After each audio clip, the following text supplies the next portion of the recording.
Hey, what's up guys? So I have a Roland AIRA Compact T8 beat machine right here. The Roland AIRA Compact T8 beat machine, in my opinion, is the coolest handheld drum machine you can buy right now. For $199, you get a miniature rhythm factory loaded with classic Roland TR-909, 808, and 606 drums, and even a TB-303 bass to sequence up to 64 patterns. For starters, I want to say thanks to Zons.com for sending me this one, and there's a link in the description for the Roland T8 if you want to learn more about it or if you want to pick one up. But before we dive in, I want to give you a sound demo of a beat that I made entirely from scratch using just the sounds inside of the T8.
So as you can see, this portable beat machine is absolutely insane. Okay, let's go ahead and dive into the T8 and take a look at the overall layout and beat creation process. So like I said, you get a bunch of classic Roland TR drum sounds. So if we take a look, we're gonna go into the overdrive menu, which is pattern in A, and then we can preview some of these sounds. So the bass drum is a TR-909 bass drum. The snare is a TR-606 snare drum. And then we also get a 606 tom. And then for the hand clap, it's the TR-808. And then we also have close hi-hat and open hi-hat. So that's what we have for the rhythm sounds. And then we also have an independent bass track, which is based on the Roland TB-303 bass line. And then one of the things I love with the T8 is you can actually program both the rhythm track and the bass track independently. So if you wanted to have the rhythm track have only 16 steps and then have the bass track have 32 steps, you can totally do that, and it gives you a lot more convenience and control. So let's go ahead and just start to program something from scratch so you can get an idea of how to use the T8. And what we're going to do first is just clear the entire pattern out. So I can do this by first going out and just hitting exit because we were in the overdrive menu. And now we're back to the main page and we're on the pattern area. So right now you can see that I'm on bank 1, pattern 5, and each bank can have 16 patterns to it, with a total of 4 banks equaling 64 patterns in total that you can have stored on the T8. So in order to clear out this pattern, what I'm going to do is hold shift and then clear all. Now, if I just wanted to erase the rhythm track, I could just hold instrument, or if I was on the bass track, I could do that with this and erase the bass line. But I want to go ahead and erase everything. So I'm going to hold shift and then A sharp, and it clears the entire pattern. And if I try to play it back, we won't hear anything because nothing's programmed yet. Now the next thing to do is jump out of pattern. We'll hit the pattern button and we can set our tempo. Right now it's set to 94 BPM, but we can turn the rotary knob and go up. And then if we turn it left, it goes back down. So we'll set this at like 107, which is what my idea was at. And now we'll go ahead and start to program a rhythm track. So what we're going to do is we're going to start by just sequencing something very basic. And for our rhythm track, we'll do 16 steps. And one thing to know before you start even making beats with the T8 is how to set your step length. So in order to do that, all you have to do is hold shift and then last. And then you can change it from 16 steps, what it's at currently, to anything up to 32 steps. And you can do the same thing with the bass. If you go to the bass track, you can go to shift last and then change the bass track up to 32 steps. But we'll go back to the rhythm track right now, and then we're going to actually set this to 16 steps. And then we just press exit, and we can start programming a rhythm track. So I'm going to go ahead and do a 4 on the floor beat. And if we play this back, we get a 4 on the floor beat. Now with the kick drum, we have controls where we can change the tuning and then the level or even the decay of the kick. And then if we just press play, we can change that here.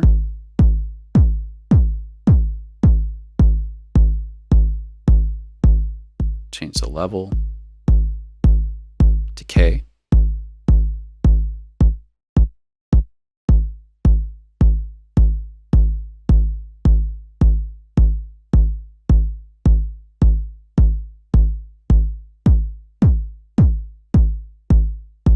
Just going to leave it set to there. And then for the snare, you just press the snare button and then you can start programming steps. You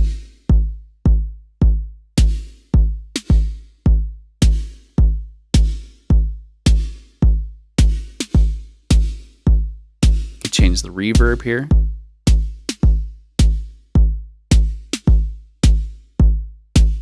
Give it some ambience, but not too much. And then if we want to like a snare roll at the end.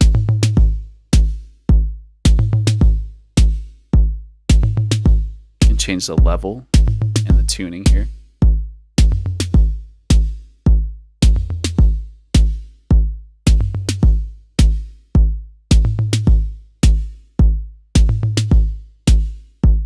Now, another way of programming your beats is actually playing them in live. You don't have to program them in the sequencer like this. You can play them in live. And how we do that is we just enable record here. And then when we press play, we can actually press these buttons, hear a live playback, and it actually will quantize it to the beat. So let's go and do that with the hats now.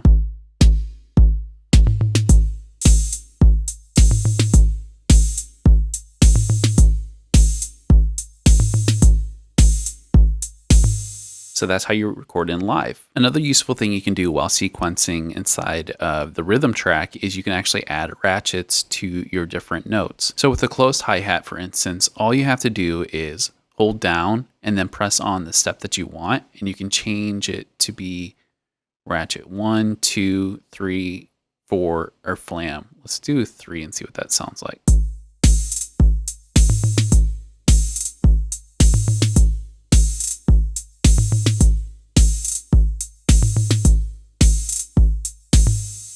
So super useful and gives you that little flair to your parts. And then you can also accent your beats. So we'll go to the bass drum and just press the accent button, and we'll do the first step to accent.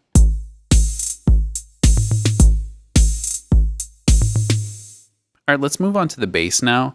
Now with the bass, you can simply go ahead and program in notes, and by default, it will put them at C2.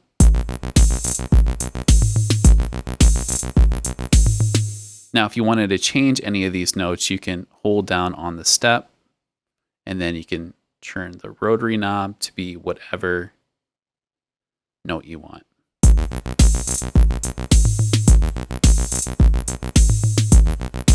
I really don't like working this way. I have a different way of going about writing the bass part. I'm going to go ahead and press Shift and then clear the instrument track.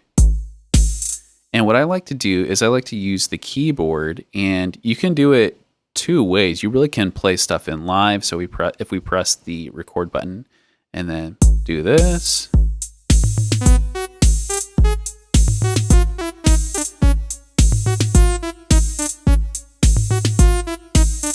you can do it that way, but I'm going to go ahead and shift and clear that. The way I like to do it is I like to, while I'm on keyboard mode and the record enable is enabled, you can actually go through the different steps of your bass line. Now, the idea really here is to kind of preview what you want to do for your bass line. So we can use the octave up and down to figure out.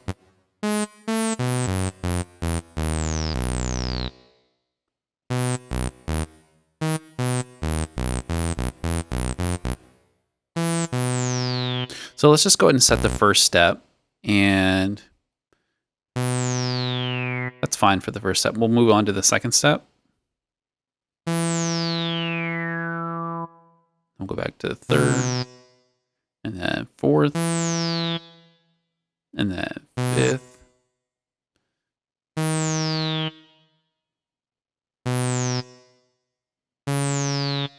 And then let's just play that back.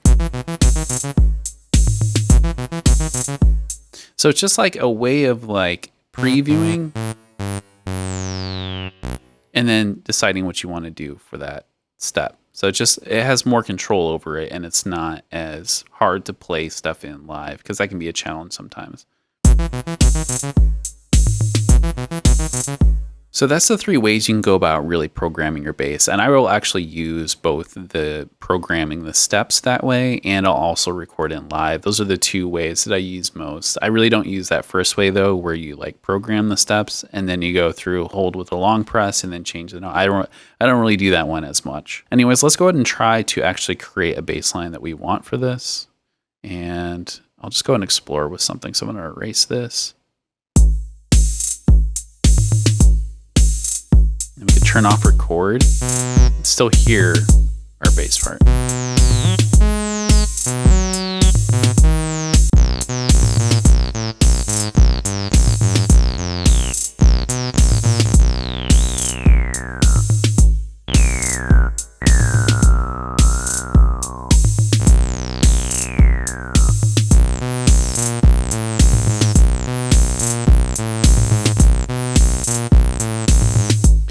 I'm going to go ahead and record that one in live. So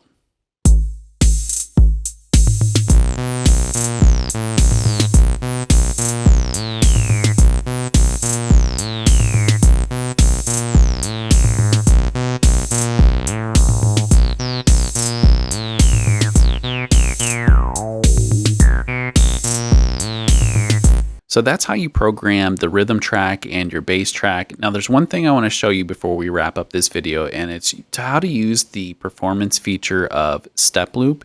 And if we go back to our rhythm track, I'm just going to go ahead and turn off the bass keyboard, and then we'll go back to the bass drum. And now if you want to like get some like loop repeating for specific steps and really start to use the more performance intended aspect of the T8, all you have to do is press shift and then step loop, and now you can step loop specific steps. Let's go and play this back and I'll show you.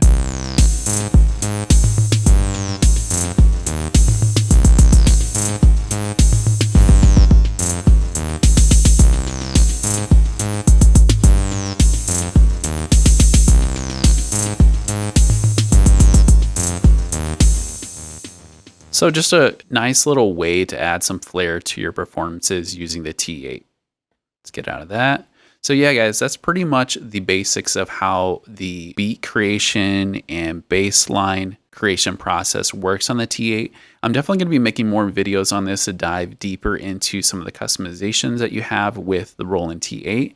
But this is a good overview for now, and yeah, I think this is a great little portable beat machine and something that is totally invaluable to getting away from the computer and just like being creative wherever you go. There's one other thing that I forgot that is super, super important, and it's that you can actually send out audio and MIDI through this USB to a USB-A on your computer. And not only that, but your computer will actually charge the Roland T8, and you can get up to 4.5 hours of battery life. It takes about 3 hours to charge the Roland T8 to full capacity, but once you do, you can expect about 4.5 hours of playtime, and you don't need to be connected to your computer. You can just plug your headphones directly into the mix out, and you can be creating beats and writing bass lines and melodies wherever you're at on the go, and you don't need a computer and don't need access to an outlet. It is so useful and so much fun. I'm having so much fun with the Roland T8, and I can't wait to create more. I'm actually waiting on a Roland J6, the chord synthesizer, and then also I'm going to be talking about the E4 voice tweaker and adding that into the mix here pretty soon. Anyways, guys, there's a link in the description if you want to learn more about the T8, and if you want to pick one up, the link will also take you to zounds.com, where I actually got my Roland T8. Thanks again to zounds.com for sending out this unit to me. I'm having so much fun with it so far, and I can't wait to make more videos with it. Anyways, guys, that's pretty much it for this video, and I'll catch you in the next one. Peace.